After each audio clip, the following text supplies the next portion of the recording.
Hey everybody, it's Janine. I have another story to tell you today, and this one is one of my own angel stories.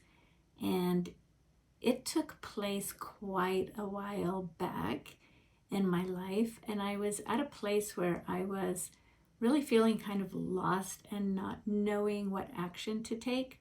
And I was very conflicted because there were pros and cons anyway, I just felt stuck as to how to move forward, and I wanted to do the right thing. So anyway, actually wasn't even actively seeking an answer or praying or anything. So here's what happened. This was just one day I was just running around town doing errands, and I decided I wanted to grab a bite to eat. And so I went into a bagel shop. You take your order up front, and then you get your food and you sit down. And so I sat down at a table and started to eat my lunch. And the rest of the restaurant had several open tables, maybe a couple of people here and there, but lots of open tables, right?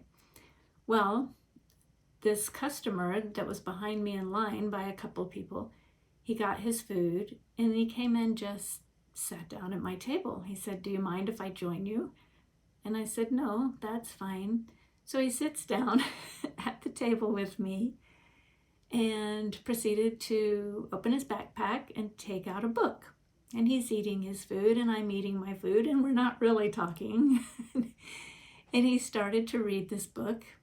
And this has been so long ago, I actually can't even remember if I asked him what he was reading or if he just offered that he would like to share what he was reading.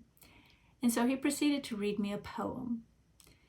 And as soon as he was finished reading the poem, he packed up his lunch and put his book away back into his backpack, and he thanked me and he left. So he literally just sat down, read the poem, and left.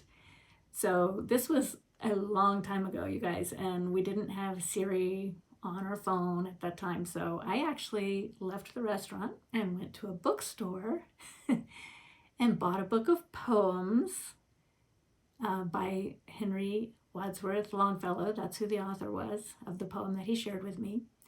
And the poem really spoke to me and where I was in my life and the decision I was trying to make as to the best path forward.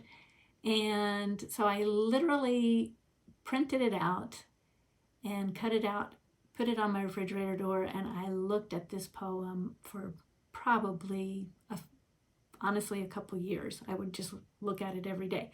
So I would like to share that poem with you. I used to have it memorized, obviously, if I looked at it every day for years on end. I don't have it memorized anymore, but I have parts of it memorized.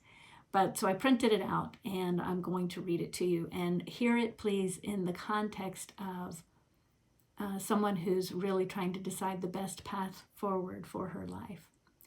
So the poem is called A Psalm of Life, and it's by Henry Wadsworth Longfellow.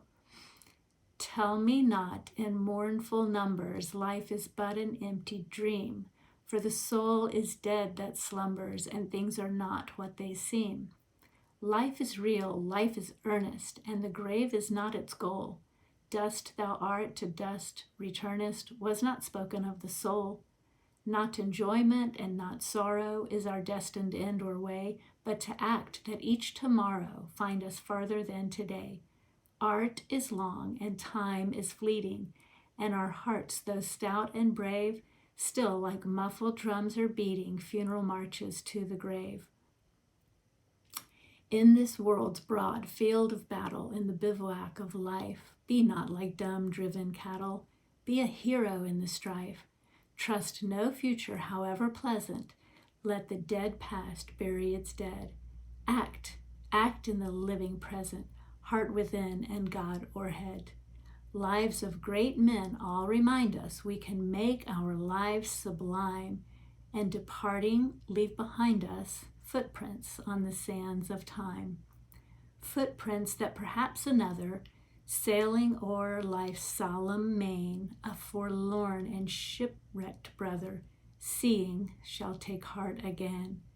Let us then be up and doing, with a heart for any fate, still achieving, still pursuing, learn to labor and to wait. So, wow.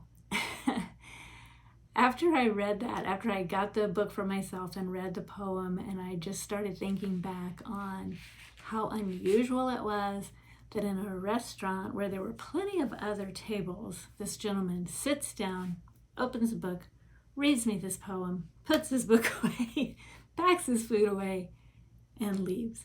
And so I began to realize that I felt like that was just a little message from God, a very specific message. Learn to labor and to wait. The answer would be made known. Just keep going, keep doing the best we can. The other thing that I thought was really interesting, at that point in my life, I was not yet creating art, and I love art, and art's become a big part of my life since then. But it actually referenced in there, art is long and time is fleeting. So anyways, I just thought I'd share that with you because I after thinking back on it, I really believe that that was a message from God. And I think, who knows, maybe it was an angel that took human form, that sat down in that restaurant with me and read that poem. Or I don't know, how does it work? Maybe God just sends a person who knows how to react to being led by God. Like, I hear a voice, go read this gal this poem because she needs to hear it. So anyway, a little bit different one today, but from a long time ago. So God's been active in my life for a long, long time. And I just wanted to share that one with you.